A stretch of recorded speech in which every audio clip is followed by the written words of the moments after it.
Halo guys, di video kali ini saya ingin menjelaskan bagaimana perbedaannya kalau kamu misalkan beli emas batangan yang mereknya potongan jual beli rendah dibanding yang tinggi, tapi jualnya nanti ke toko emas yang berbeda. Bagaimana penjelasannya? Tonton sampai selesai.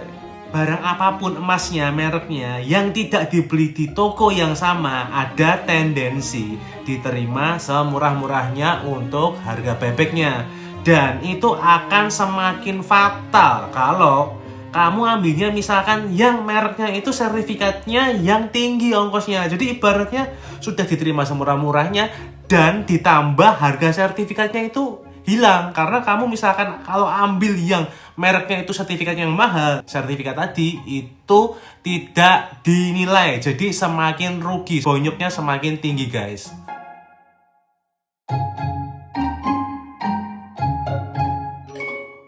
Tolong bantu saya dengan tekan tombol like dan berikan komen untuk tanda dukungan kamu untuk channel ini agar terus berkembang sehingga semakin banyak teman-teman yang terbantu dengan channel ini. Terima kasih banyak ya. Bagi kamu yang belum subscribe dan bunyikan loncengnya, langsung subscribe dan bunyikan loncengnya sekarang karena saya tuh tidak selalu upload tuh video kayak gini. Saya terkadang itu buat harus update. Caranya klik di komunitas atau community itu di tabnya. Klik aja, dimana saya akan update menurut grafik analisis pergerakan harga emasnya ini range-nya di berapa-berapa akan kemana. Saya itu memberi info itu di sales update ya. Jadi bagi kamu yang belum subscribe dan bunyikan loncengnya, langsung subscribe dan bunyikan loncengnya. Kalau di video-video sebelumnya saya sudah infokan kalau untuk jual beli itu lebih maksimal jual beli di toko yang terpercaya dan yang sama. Contoh misalkan di toko percaya A, belinya di situ, jualnya juga di situ. Kenapa? Karena kalau toko yang terpercaya itu akan memberikan ke pelanggannya untuk harga bebek itu lebih oke dibandingkan misal ada sebuah produk yang dibeli di toko emas lain atau di tempat lain dijual ke toko emas terpercaya. Itu harga bebek di toko emas terpercaya itu sudah oke, sudah bagus. Tapi kalau kamu jual belinya di tempat yang toko emas terpercaya tadi, harga bebeknya akan lebih bagus guys. Dan juga saya pernah bilang di video sebelumnya bahwa kalau jual beli di Gerai Antam itu masih kalah oke harga bebeknya dibanding kalau kamu jual beli di toko emas terpercaya ya guys. Untuk merek Antam juga, misalkan jual beli ke Gerai Antamnya ya nggak apa-apa, ya bisa aja, cuma lebih profit ke toko emas yang terpercaya dijualnya. Berikutnya, bagaimana ketika kamu menjual ke toko emas yang lain? Katakanlah kamu sudah membeli emas batangan yang sisi antara jual dan belinya itu yang rendah. Artinya kamu membeli produknya tadi sudah betul, yaitu membeli produk yang sertifikatnya itu rendah, atau kamu mengeluarkan modal untuk investasi itu adalah membeli benar-benar emasnya, real value-nya, bukan sertifikatnya. Seperti yang sudah saya bahas di video-video sebelumnya, kalau kamu nanti ambilnya misalnya tidak tepat atau tidak maksimal, itu misalkan kamu terlanjur beli emas batangan yang sertifikatnya ini itu tinggi, ketika dijual atau harga bebeknya itu ya yang dinilai adalah real value emasnya, ongkos sertifikatnya atau selisih yang membuat harga jual beli merek tadi yang tinggi itu tidak dinilai guys. Jadi ketika kamu jual di toko emas yang lain, ketika kamu punya dua produk, yang satu produknya adalah merek yang potongan jual belinya itu rendah atau sertifikatnya yang rendah dibandingkan dengan produk yang sertifikat ongkosnya tinggi yang membuat selisih jual beli tinggi, ya ketika kamu jual di toko lain, ya selisihnya tetap lebih kecil yang pertama. Karena apa? Karena yang pertama ini sertifikatnya itu murah sekali, atau ibaratnya kamu belinya itu real value-nya. Yang produk kedua, kamu belinya ongkos sertifikat yang tinggi, di mana tidak dinilai guys di toko emas yang lain juga. Karena yang dinilai di toko emas ketika harga bebek di toko emas manapun ya real value emasnya ya guys. Jadi sudah betul bagi kamu yang ambil emas batangan yang mereknya itu potongan jual belinya yang rendah, yang sertifikatnya yang murah, mendekati real value-nya, dibandingkan kamu ambil yang potongannya tinggi. Jadi di toko lain pun gapnya kalau kamu hitung nanti itu tetap lebih kecil yang kalau kamu beli merek yang sertifikatnya rendah guys. Jadi posisi saya dan posisi kamu ini sama guys, yaitu kita pengennya investasi emas biar lebih cepat untung, untungnya lebih maksimal. Ambilnya ya yang mereknya itu yang rendah potongan jual belinya. Tapi kalau ditanya tokonya lebih senang mana, lebih untung yang mana, ya dia lebih untung kalau jual belinya itu adalah merek emas batangan yang potongannya tinggi guys. Terus ada yang nanya sama saya, bro, kok bisa lebih untung sih si toko atau si penjualnya kalau kita sebagai pembeli membelinya adalah emas batangan yang mereknya itu selisih jual belinya yang tinggi?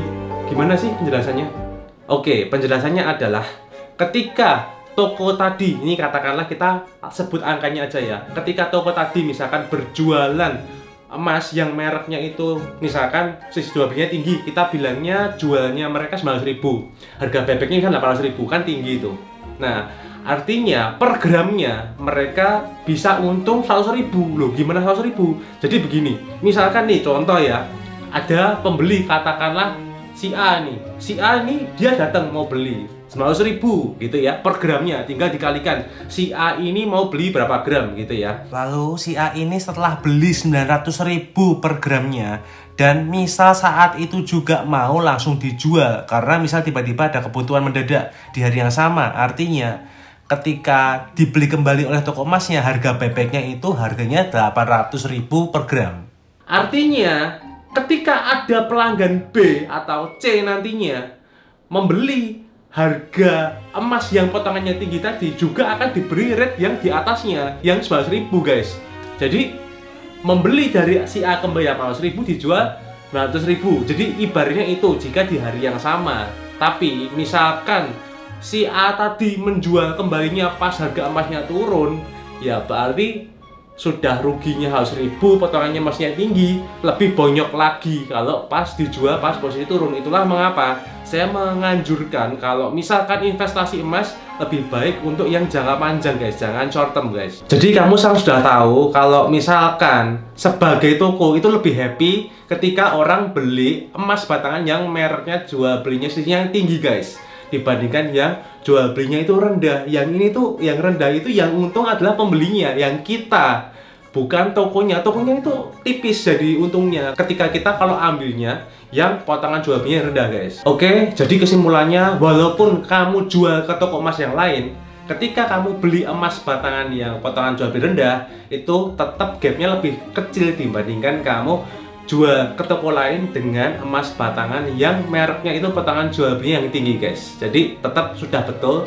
lebih untung ambil yang potongan jual belinya yang rendah guys. Tapi ingat, kamu belinya walaupun yang potongannya itu kecil atau rendah, tetap ambil atau pilih mereknya yang terpercaya guys. Bagi kamu yang belum lihat video saya yang ini, itu saya jelaskan di sana bagaimana kalau membeli emas yang tanpa merek. Ya, tanpa merek itu emang potongannya kecil guys, tapi di situ ada resikonya. Di sini ada saya jelaskan di bagian pertengahan. Jadi kamu bisa nanti tonton video saya yang ini guys. Nanti saya kasih linknya di deskripsi. Nanti klik aja setelah kamu nonton video ini. Lalu ada yang bertanya, mengapa kalau toko emas terpercaya itu selalu buybacknya lebih oke walaupun belinya dari toko lain? Hal itu dikarenakan yang pertama, promosi dan servis. Artinya toko emas terpercaya ini ingin menunjukkan ke customer bahwa mereka ini itu bonafit seperti bank, bukan seperti tukang rosok. Itu image yang mau ditanamkan. Dan mereka juga memberikan servis kepada pelanggan yang sudah langganan ya. Jadi misalkan pelanggannya itu sempat beli emas di toko lain. Nah, si toko emas terpercaya ini membantu memberikan harga bebek yang terbaik guys. Yang kedua, dikarenakan toko emas terpercaya ini mereka punya demand. Ya, seperti yang saya jelaskan, ada hukum demand dan supply, dimana kalau demand mereka oke, permintaannya banyak, maka mereka bisa menghargai harga emasmu dengan bebek yang lebih baik guys. Yang ketiga, toko emas terpercaya ini bisa mengolah emasnya, jadi tidak hanya diresell ke penadah. Nah, dari hal tersebutlah mengapa kok toko emas itu yang terpercaya bisa menerima dengan harga bebek yang lebih bagus. Oke, sekian video dari saya. Semoga membantu. Kalau kamu ada pertanyaan, langsung komen aja. Nanti akan saya jawab atau saya buat di video berikutnya. Thank you for watching and see you on the next video.